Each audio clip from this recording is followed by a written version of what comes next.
Assalamualaikum warahmatullahi wabarakatuh. Perkenalkan, nama saya Amanda Putri Sitompul dengan NIM 2314040086 dari kelas Studies Matematika 23C dengan mata kuliah Matematika Diskrit dan dosen pengampu Ibu Nita Putri Utami MPD. Di sini saya akan menjelaskan tentang konsep dasar graf, pohon, dan pohon rentang. Materi pertama yaitu konsep dasar graf. Teori graf merupakan cabang matematika yang telah berkembang sejak lama dan hingga kini masih banyak digunakan dalam berbagai bidang. Graf berfungsi untuk mempresentasikan objek-objek diskrit beserta hubungan di antaranya. Dengan objek digambarkan sebagai titik atau bulatan, sedangkan hubungan digambarkan sebagai garis. Representasi visual ini memudahkan pemahaman hubungan antar objek secara sederhana dan sistematis. Contoh penerapan graf dapat dilihat pada peta jaringan jalan, di mana kota dinyatakan sebagai titik dan jalan sebagai garis penghubung. Melalui graf tersebut dapat diketahui keberadaan lintasan antara dua kota maupun rute perjalanan terpendek jika jarak antar kota diketahui. Karena banyaknya persoalan nyata yang dapat dimodelkan menggunakan graf, kajian teori graf terus berkembang sejak pertama kali diperkenalkan pada abad ke-19. Selanjutnya, sejarah graf. Menurut sejarah, masalah jembatan Königsberg merupakan permasalahan pertama yang melibatkan konsep graf yang dikaji pada tahun 1736. Di kota Königsberg terdapat sungai Pregal yang mengelilingi pulau Kneiphof dan bercabang menjadi dua sehingga membentuk beberapa daratan yang dihubungkan oleh 7 jembatan. Permasalahan yang diajukan adalah apakah seseorang dapat melewati ketujuh jembatan tersebut masing-masing tepat satu dan kembali ke tempat semula. Sebagian besar penduduk menyimpulkan bahwa hal tersebut tidak mungkin, namun belum mampu memberikan alasan matematis yang jelas. Leonhard Euler kemudian memodelkan masalah ini ke dalam bentuk graf dengan menyatakan daratan sebagai simpul atau vertex dan jembatan sebagai sisi atau edge. Melalui pembuktian sederhana, Euler berhasil menunjukkan bahwa lintasan seperti yang dimaksud memang tidak mungkin, sehingga permasalahan ini menjadi tonggak awal lahirnya teori graf. Nah, adapun gambar yang disajikan ini, di mana gambar dua bagian up itu adalah peta kota Königsberg kuno dan jembatan bersejarah. Terus yang gambar 2 bagian B itu graf yang mempresentasikan jembatan Königsberg. Definisi graf. Secara sistematis, graf didefinisikan sebagai pasangan himpunan G meliputi F, V, E, dengan V merupakan himpunan tidak kosong dari simpul vertex atau node, dan E merupakan himpunan sisi atau HG atau arch yang menghubungkan sepasang simpul. Himpunan sisi E boleh kosong, sedangkan himpunan simpul V harus memiliki minimal satu simpul. Graf yang hanya terdiri dari satu simpul tanpa sisi tersebut disebut graf trivial. Simpul pada graf dapat diberi label berupa huruf, bilangan asli, atau gabungan keduanya. Sisi yang menghubungkan simpul U dan V dinyatakan dengan pasangan UV atau diberi label tertentu seperti E1, E2, seterusnya. Secara geometris, graf digambarkan sebagai kumpulan titik atau simpul pada bidang 2 dimensi yang dihubungkan oleh garis-garis atau sisi. Selanjutnya, ini ada 3 buah graf, di mana yang A itu adalah graf sederhana, yang B adalah graf ganda, dan yang C adalah graf semu. Terus selanjutnya ada contoh 1. Gambar 3 memperlihatkan 3 buah graf G1, G2, dan G3. G1 adalah graf dengan himpunan simpul V dan himpunan sisi E adalah yang V itu ada 1, 2, 3, dan 4. Terus yang E ada 1,2, 1,3, 2,3, 2,4, dan 3,4. Selanjutnya G2 adalah graf dengan himpunan simpul V dan himpunan sisi E adalah V-nya yaitu 1,2, 3,4 dan E-nya itu 1,2, 2,3, 1,3, 2,4, 3,4 dan 3,4 karena itu adalah himpunan ganda. Jadi sama dengan E1, E2, E3, E4, E5, E6, dan E7.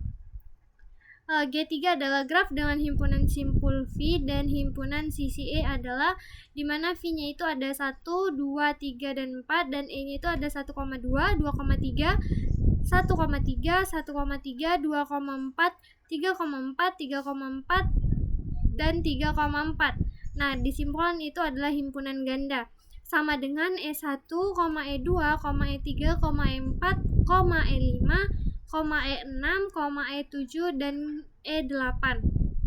Nah, pada sisi G2, sisi E3 atau sama dengan 1,3 dan sisi E4 sama dengan 1,3 dinamakan sisi ganda atau multiply edge atau parallel edge. Karena kedua sisi ini menghubungkan dua buah simpul yang sama, yaitu simpul 1 dan simpul 3 pada G3, itu sisi E8 sama dengan 3,3 dinamakan gelang atau kalang loop, karena ia berawal dan berakhir pada simpul yang sama.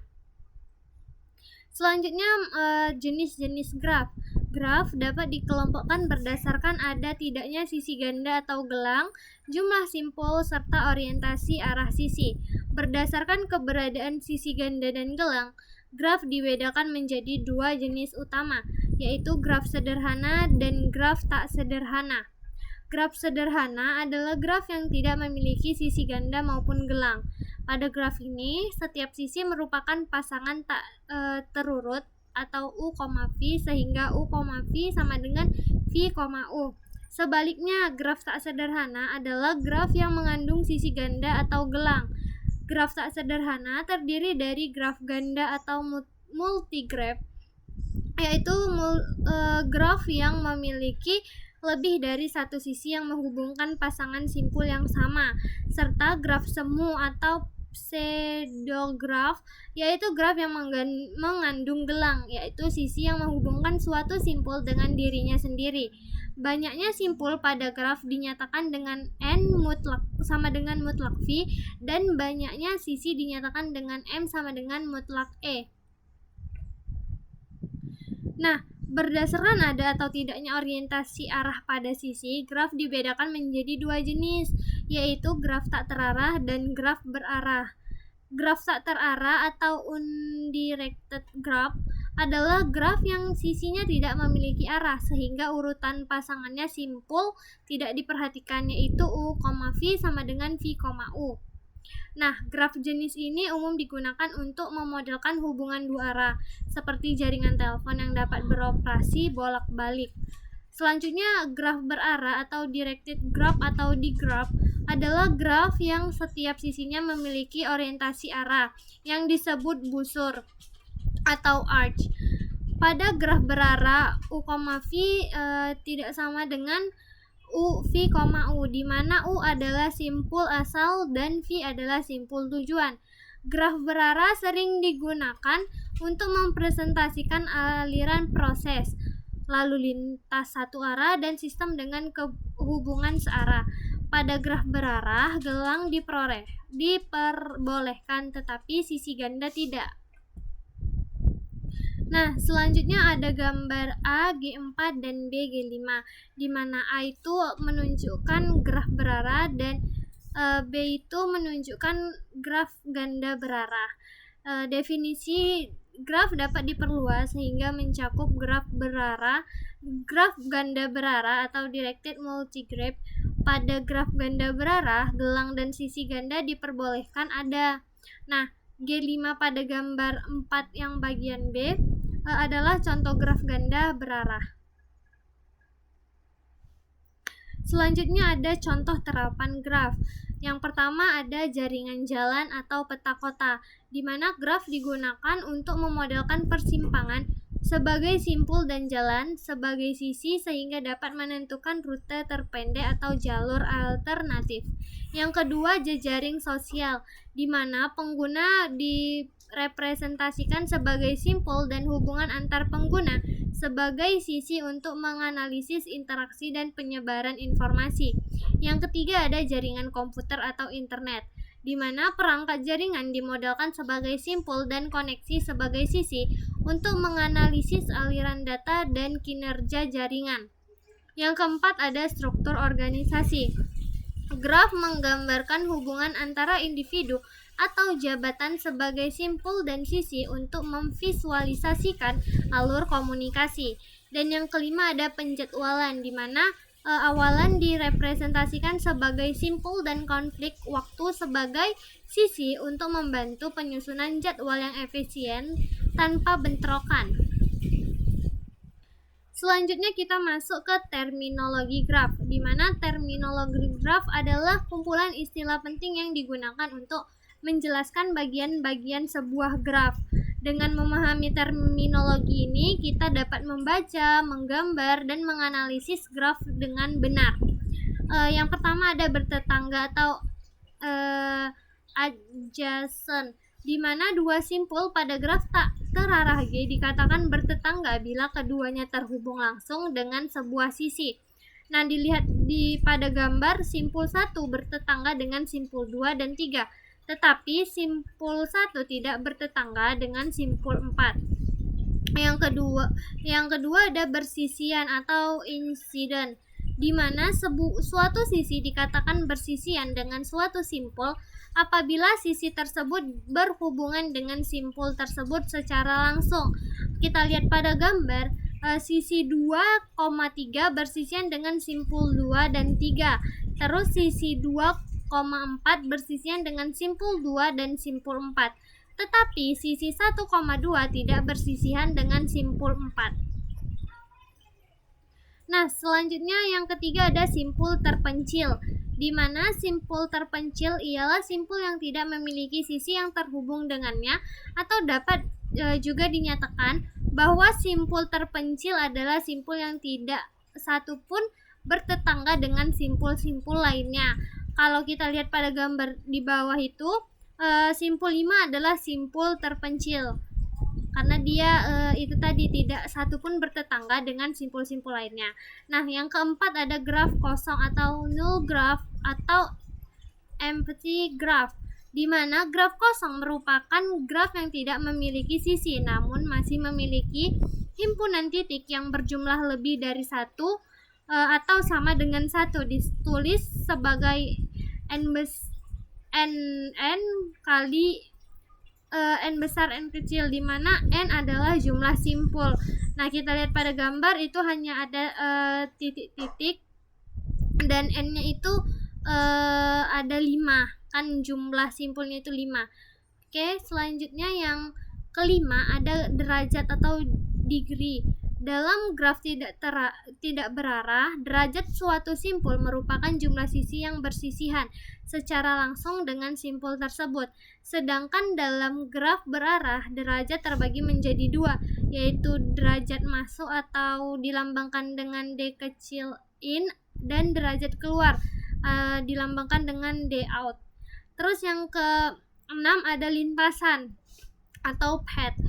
Lintasan merupakan rangkaian simpul dan sisi yang dilalui dari suatu simpul awal V0 ke simpul tujuan sampai Vn.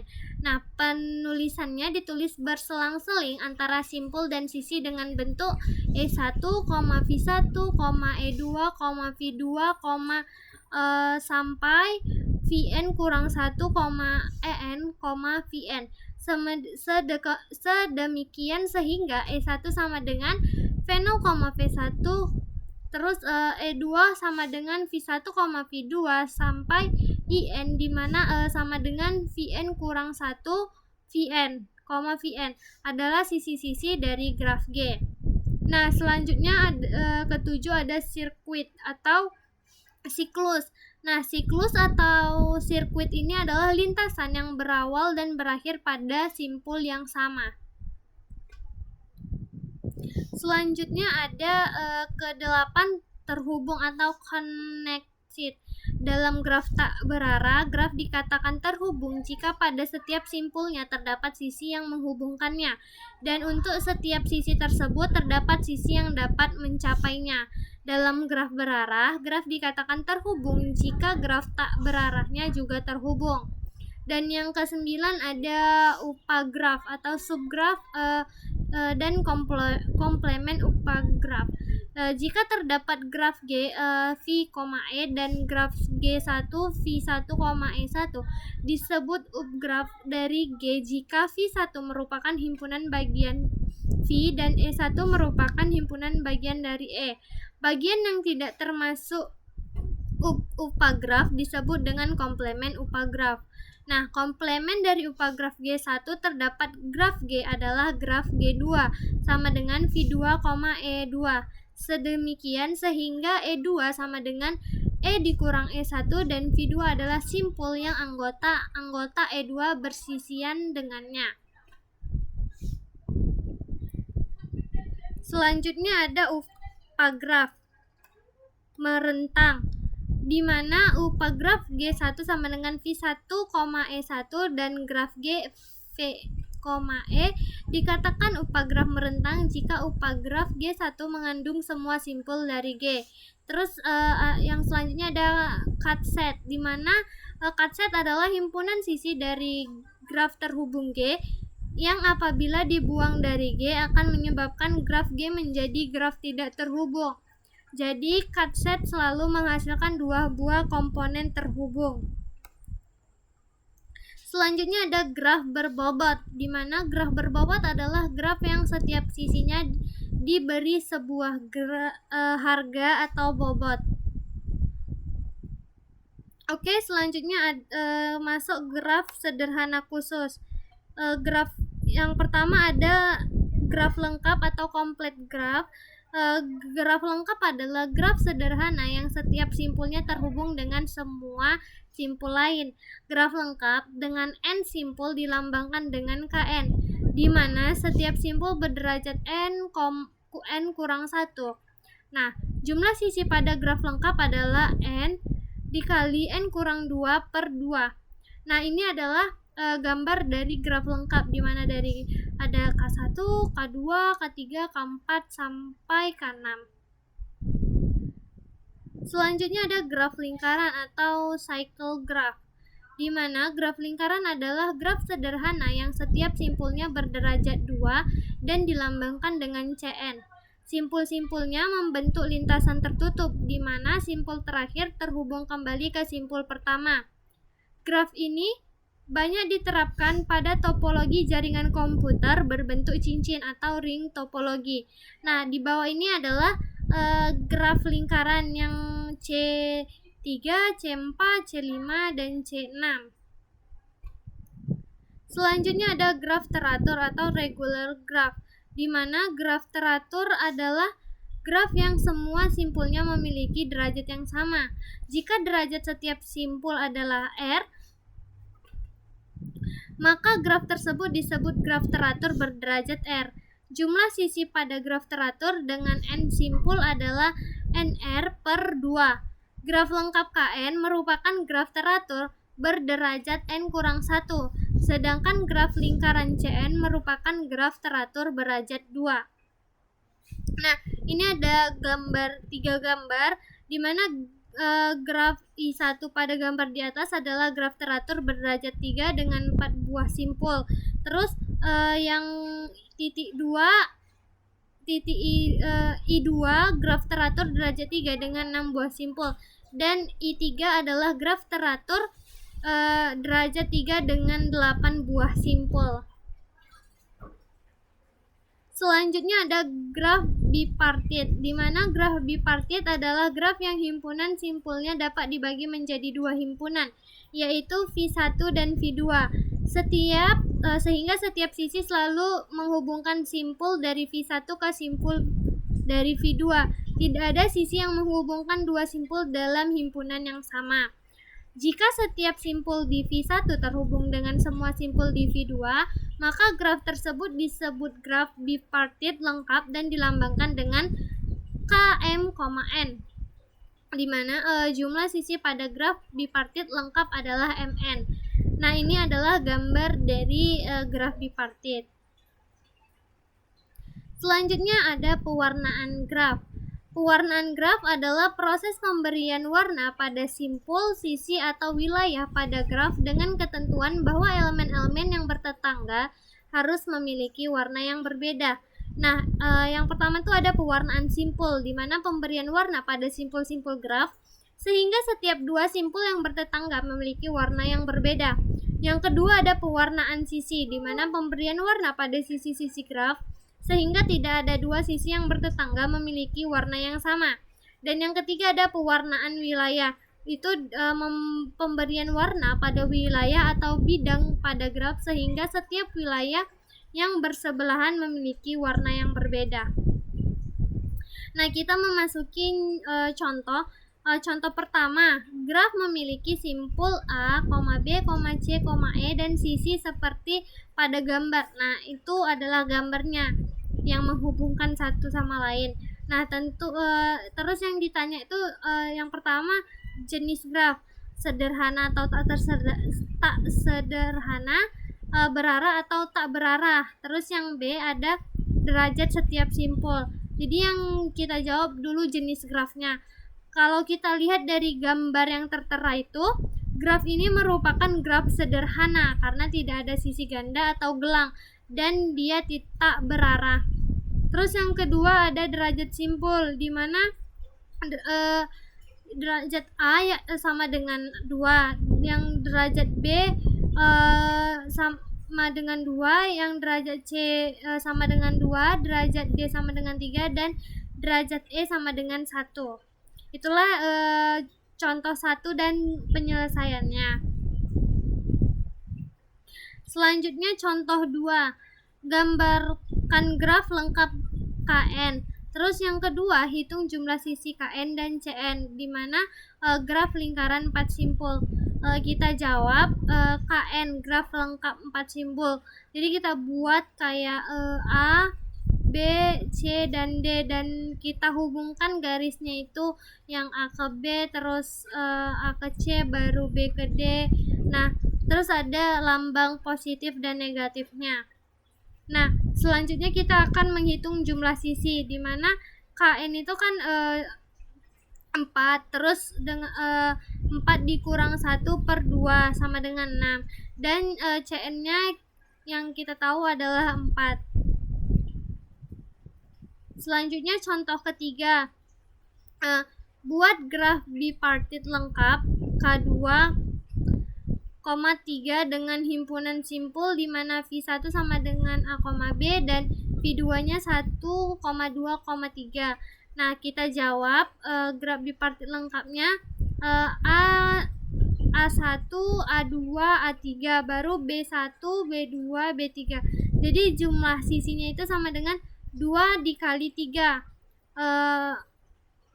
menghasilkan jawaban 6. Selanjutnya contoh 4, graf segitiga C3, simpul A, B, C dengan sisi A, B, B, C, dan C, A. Tentukan jumlah warna minimum untuk pewarnaan simpul. Nah, kita jawab minimum 3 warna karena setiap simpul bertetangga dengan 2 simpul lainnya. Jadi yang A kita buat menjadi warna merah, yang B menjadi warna biru, dan C yang menjadi warna hijau. Selanjutnya contoh 5, berapa jumlah maksimum dan jumlah minimum simpul pada graf sederhana yang mempunyai 12 buah sisi dan setiap simpul berderajat sama, yaitu besar sama 3. Nah, kita jawab jawabannya tiap simpul berderajat sama, graf teratur. Terus jumlah sisi pada graf teratur berderajat R adalah E sama dengan NR per 2. Jadi kita masukkan N sama dengan 2, E per 3 sama dengan 2 dikali R-nya itu 12. 2 dikali 12 per R sama dengan 24 R. Nah, untuk R-nya itu kita buat menjadi R-nya sama dengan 3. Jadi jumlah simpul yang dapat dibuat adalah maksimum, yaitu N sama dengan 24 per 3 sama dengan 8. Untuk R lainnya, R besar dari 3 dan R merupakan pembagi bilangan bulat dari 24. R sama dengan N sama dengan 24 per 4 sama dengan 6. Terus R sama dengan 6, N-nya N sama dengan 24 per 6 sama dengan 4. Nah, ini dia tidak mungkin membentuk graf sederhana. Begitupun R sama dengan 8 yang hasilnya sama dengan 3. Terus R sama dengan 12, 24 per 12 sama dengan 2, dan R sama dengan 24 sama dengan 1. Jadi dari R6 sampai R sama dengan 6 dan R sampai 24 itu dia tidak mungkin membentuk graf sederhana. Itulah materi dari konsep dasar graf. Selanjutnya kita akan memasuki materi pohon. Nah, pohon merupakan salah satu bentuk khusus dari struktur suatu graf. Misalnya A merupakan sebuah himpunan sehingga simpul vertex pada suatu graf G yang terhubung. Nah, suatu graf terhubung yang setiap pasangan simpulnya hanya dapat dihubungkan oleh suatu lintasan tertentu, maka graf tersebut dinamakan pohon. Nah, dengan kata lain, pohon merupakan graf tak terarah yang terhubung dan tidak memiliki sirkuit. Nah, adapun gambar ini ada G1, G2, dan G3 dan G4. Kalau kita lihat G1 dan G2 adalah pohon. Nah, sedangkan G3 dan G4 bukan pohon. Hutan adalah kumpulan pohon yang saling lepas atau graf tidak terhubung yang tidak mengandung sirkuit. Setiap komponen di dalam graf terhubung tersebut adalah pohon. Nah, hutan yang terdiri dari 3 buah pohon. Sifat-sifat pohon, misalkan G sama dengan VE adalah graf tak terarah sederhana dan jumlah simpulnya N, maka semua pernyataan di bawah ini adalah ekuivalen. Yang pertama, G adalah pohon. Yang kedua, setiap pasang simpul di dalam G terhubung dengan lintasan tunggal. Terus yang G terhubung dan memiliki M sama dengan N kurang 1 buah sisi. Yang keempat, G tidak mengandung sirkuit dan memiliki M sama dengan N kurang 1 buah sisi. Yang kelima, G tidak mengandung sirkuit dan penambahan satu sisi pada graf akan membuat hanya satu sirkuit. Dan yang keenam, G terhubung dan semua sisinya adalah jembatan. Nah, dapat dikatakan sebagai definisi lain dari pohon teorema tersebut. Selanjutnya, pohon berakar atau rooted tree. Pada suatu pohon yang sisi-sisinya diberi arah sehingga menyerupai graf berarah, maka simpul yang terhubung dengan semua simpul pada pohon dinamakan akar. Nah, pohon yang satu buah simpulnya diperlakukan sebagai akar, maka pohon tersebut dinamakan pohon berakar atau rooted tree. Nah, ini adalah contoh pohon berakar. Yang A adalah pohon berakar dan B itu adalah pohon berakar setelah tanda panah pada sisi dibuang. Jadi pada pohon berakar di atas A merupakan akar, terus yang C, D, F, G, H, I, dan J merupakan daunnya. Oke. Selanjutnya kita lihat ada gambar di mana yang kita lihat di situ B sebagai akar dan yang gambar keduanya itu E sebagai akar. Nah, pohon dan dua buah pohon berakar yang dihasilkan dari pemilihan dua simpul berbeda sebagai akar. Terus terminologi pada pohon berakar. Yang pertama ada anak, child atau children, dan orang tua atau parents, di mana B, C, dan D adalah anak-anak simpul A. A adalah orang tua dari anak-anak itu. Nah, kita lihat di gambar. Berarti kan A itu di paling atas. Nah, itu orang tua, dan selebihnya itu adalah anak-anak. Oke. Selanjutnya ada lintasan atau path, di mana lintasan dari A ke J adalah A, B, E, J. Nah, panjang lintasan dari A ke J adalah 3. Nah, kita lihat di gambar juga, itu juga menunjukkan dia itu adalah lintasan. Terus saudara kandung atau sibling, di mana F adalah saudara kandung E, tetapi G bukan saudara kandung E karena orang tua mereka berbeda. Selanjutnya subpohon. Nah, itu adalah subpohon dari gambar yang tertera di situ.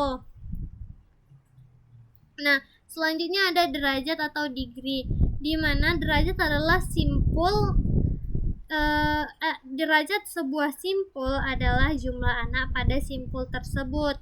Nah, contohnya simpul berderajat 0 adalah simpul C, F, H, I, L, M.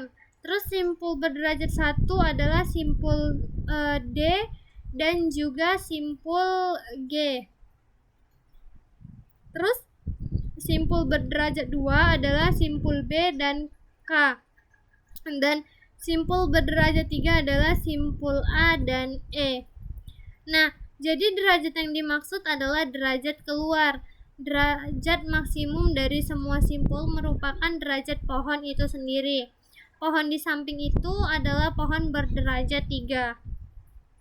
Selanjutnya, daun. Simpul yang berderajat 0 atau tidak mempunyai anak disebut daun.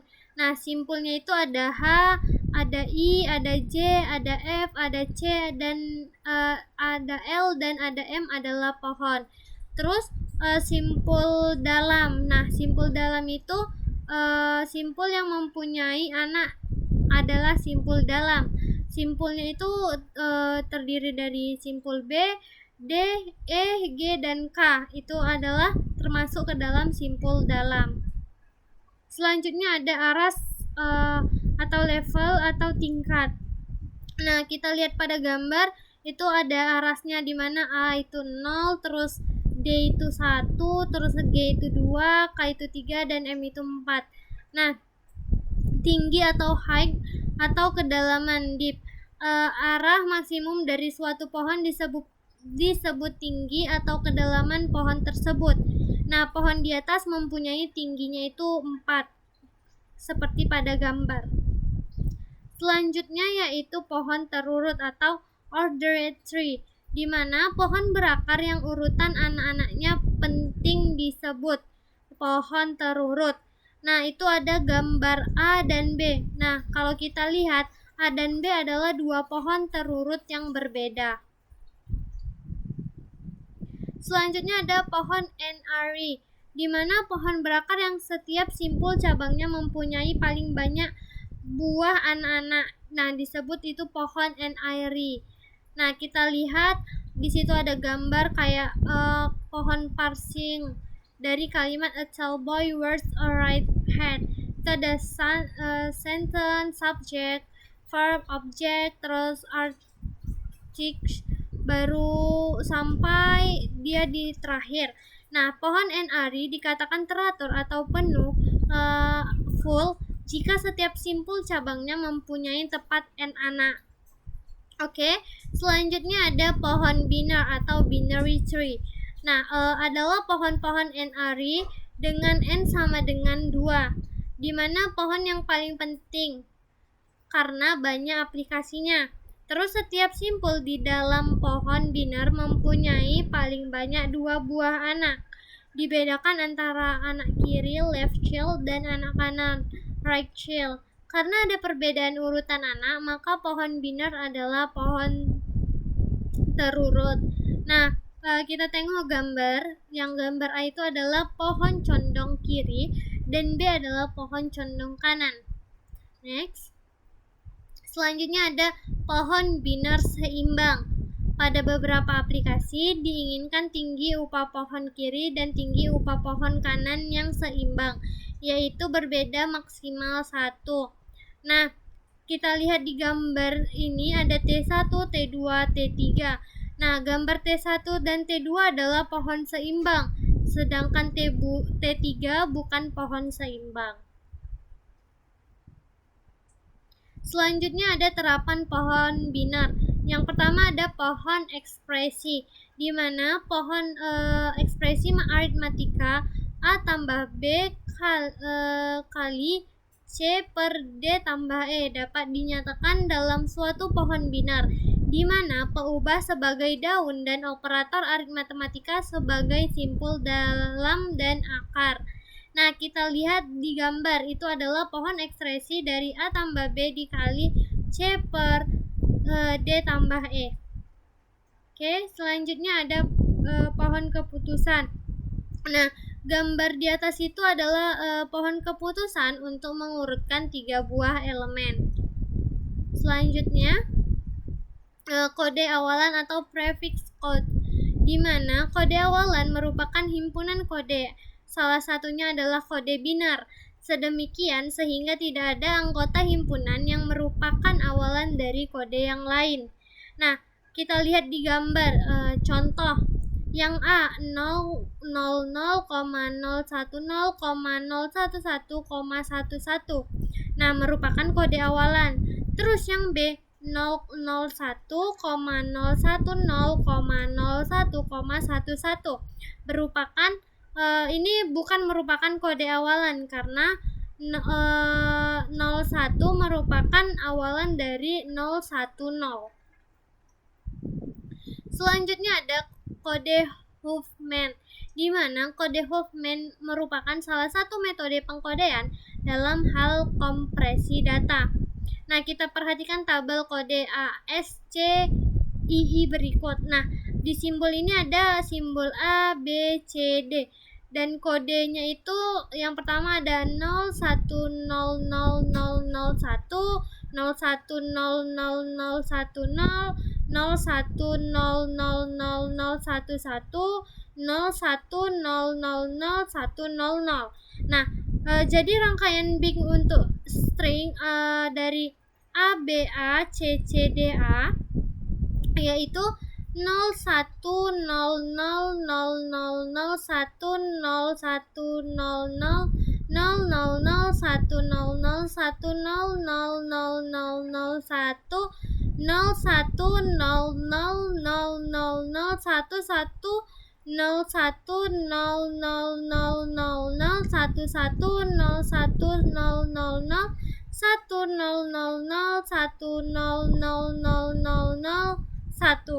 Nah, atau 7 dikali 8 sama dengan 56 bit atau 7 bytes. Nah, tabel kekerapan atau frekuensi dan kode Huffman untuk string A, B, A, C, C, D, A. Nah, di situ ada gambar, ada simbol A, B, C, D, terus ada kekerapan, itu ada yang A-nya 3, B-nya 1, C-nya 2, dan D-nya 1.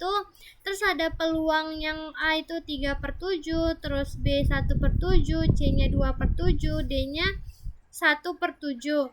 Terus kode Huffman-nya itu ada 0, terus ada 110, ada 10, dan 111.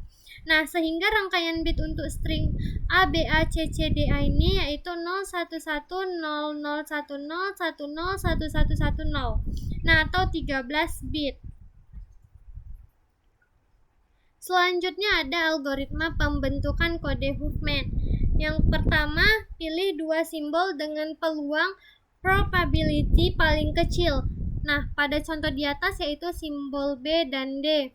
Terus kedua simbol tadi dikombinasikan sebagai simpul orang tua dari simpul B dan D, sehingga menjadi simbol BD dengan peluang 1/7 ditambah 1/7 menghasilkan 2/7, yaitu jumlah peluang kedua anaknya. Yang kedua, pilih dua simbol berikutnya termasuk simbol baru yang mempunyai peluang terkecil. Yang ketiga, ulangi langkah 1 dan 2 sampai seluruh simbol itu habis. Nah, ini gambarnya. Setelah kita lihat, yang A sama dengan 0, C sama dengan 10, dan B sama dengan 110, dan D sama dengan 111. Selanjutnya ada pohon pencarian biner. Nah, kita lihat dari gambar ada A, S, T, di mana kunci S kecil kunci A, terus kunci T besar kunci A. Contohnya ada datanya 50, 32, 18, 40, 60, 52, 5, 25, 70. Nah, kita lihat, kita buat dia menjadi kayak 50, 50-nya paling atas, terus disambung menjadi 32, 60, baru 16, 5, 25, seperti pada gambar berikut. Selanjutnya ada penelusuran pohon biner. Berikut ini pohon biner di mana A merupakan akar pohon biner, sementara S dan T merupakan subpohon atau subtree dari pohon biner. Nah, ini gambarnya. Oke, selanjutnya ada 3 jenis penelusuran pohon biner di atas. Antara lain yang pertama ada pre-order, di mana ada A, S, T, di mana kunjungan A, terus kunjungan B secara pre-order, dan kunjungan T secara pre-order. Terus yang kedua ada in order, yang itu S, A, T, di mana kunjungi S secara in order, terus kunjungan A dan kunjungan T secara in order. Selanjutnya yang terakhir post order, itu mencakup S, T, A, yang dimana kunjungan S secara post order, terus kunjungan T secara post order, dan kunjungan A. Nah, kita masuk kepada contoh 1. Diberikan 2 buah struktur pohon biner pada gambar 1. Kedua pohon tersebut menggunakan simpul yang sama, yaitu A, B, C, D. Nah, jelaskan mengapa kedua pohon biner tersebut dianggap berbeda meskipun memiliki jumlah simpul dan sisi yang sama. Oke, kita selesaikan. Nah, dari gambar yang sebelumnya itu kita lihat 2. Berarti kedua pohon biner tersebut dianggap berbeda karena mereka adalah pohon terurut atau ordered tree, di mana posisi relatif simpul anak kiri atau kanan terhadap simpul induk sangat menentukan identitas pohon. Nah, kalau kita lihat pada struktur pohon kiri, simpul A memiliki anak kiri B dan anak kanan C, sementara simpul B hanya memiliki anak kiri yaitu D. Nah, kalau kita lihat struktur pohon kanan, simpul A memiliki anak kiri B dan anak kanan C. Nah, simpul B hanya memiliki anak kanan di D. Selanjutnya contoh kedua, perhatikan tabel kode ASCII berikut. Tentukan rangkaian bin untuk string BACAD dan jumlah bitnya. Nah, kita tengok ada itu karakter A, B, C, D, terus kode ASCII-nya sudah tertera di situ. Nah, sekarang kita jawab, stringnya itu adalah B, A, C, A, D. Jadi, kodenya itu kita masukkan sesuai string di awalnya. Misalnya B, kita masukkan nilai kodenya sampai dia di terakhir. Nah, setelah itu kita jumlahkan bitnya. Kita lihat bahwa ada 5 dikali 8. 8-nya itu yang 0, 1, 0, 0, 0, 0, 1, 0 itu kan jumlahnya 8. Nah, kita terus sebanyak stringnya itu 5 kan. Jadi 5 dikali 8 sama dengan 40 bit atau 5 byte. Nah, selanjutnya contoh 3. Perhatikan gambar pohon pencarian biner berikut. Nah, udah kita lihat kan gambarnya itu, terus kita tentukan nilai akar atau root dari pohon tersebut. Nah, kalau kita lihat nilai akar dari root itu kan di gambar 7. Berarti jawabannya 7. Selanjutnya contoh 4. Tentukan hasil penelusuran pre-order, in-order, dan post-order dari pohon biner berikut. Nah, itu udah ada gambarnya tertera. Kalau kita lihat, kita tentukan pre-ordernya. Itu ada kali tambah A per BC kurang D dikali EF. Nah, terus in-ordernya A tambah B per C dikali D kurang E dikali F. Dan post ordernya yaitu ABC per ABC dibagi tambah DEF kali min kali. Selanjutnya contoh 5. Perhatikan graf berikut. Ada graf A dan graf B. Manakah yang merupakan pohon? Saya jelaskan secara singkat. Nah, kalau graf A itu adalah pohon karena semua simpulnya itu saling terhubung, dan yang kedua dia tidak terdapat siklus. Dan yang graf B itu bukan pohon. Kenapa? Karena terdapat siklus C D E C. Dia berputar-putar membentuk siklus atau sirkuit. Nah, itulah tadi materi dari pohon. Selanjutnya kita memasuki materi pohon rentang, yaitu materi terakhir. Nah, pohon rentang atau spanning tree. Spanning tree dari suatu graf terhubung merupakan subgraf merentang yang berupa pohon. Pohon merentang diperoleh dengan cara menghilangkan sirkuit dalam graf tersebut. Nah, kita lihat pada gambar di bawah. Itu ada G, gambar G, terus ada T1, T2, T3, dan T4. Nah, kalau kita lihat T1, T2, T3, dan T4 itu merupakan spanning tree dari graf G. Nah, setiap graf terhubung mempunyai paling sedikit satu buah spanning tree atau pohon rentang. Nah, selanjutnya ada aplikasi pohon rentang, di mana jumlah ruas jalan seminimum mungkin yang menghubungkan semua kota sehingga setiap kota tetap terhubung satu sama lain. Terus yang kedua ada peruteans atau routing pesan pada jaringan komputer. Nah, kita lihat gambar A itu merupakan jaringan komputer. Terus yang B itu merupakan pohon rentang multicast. Itulah aplikasi dari pohon merentang. Selanjutnya ada pohon rentang minimum, di mana graf terhubung berbobot mungkin mempunyai lebih dari pohon merentang. Terus pohon merentang yang berbobot minimum dinamakan pohon merentang minimum atau minimum spanning tree. Dalam menentukan minimum spanning tree dari suatu graf terhubung, kita dapat menggunakan dua cara, yaitu menggunakan cara algoritma prim dan algoritma Kruskal. Nah, apa sih algoritma prim?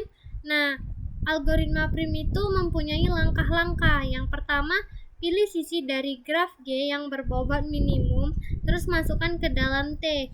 Yang kedua, pilih sisi U, V yang mempunyai bobot minimum dan bersisian dengan simpul di T, dengan syarat sisi tersebut tidak membentuk sirkuit di T. Terus kita masukkan U, V-nya itu ke dalam T. Nah, selanjutnya kita ulangi langkah 2 sebanyak N kurang 2 kali. Itulah algoritma prim. Selanjutnya algoritma Kruskal. Algoritma Kruskal itu mempunyai langkah-langkah.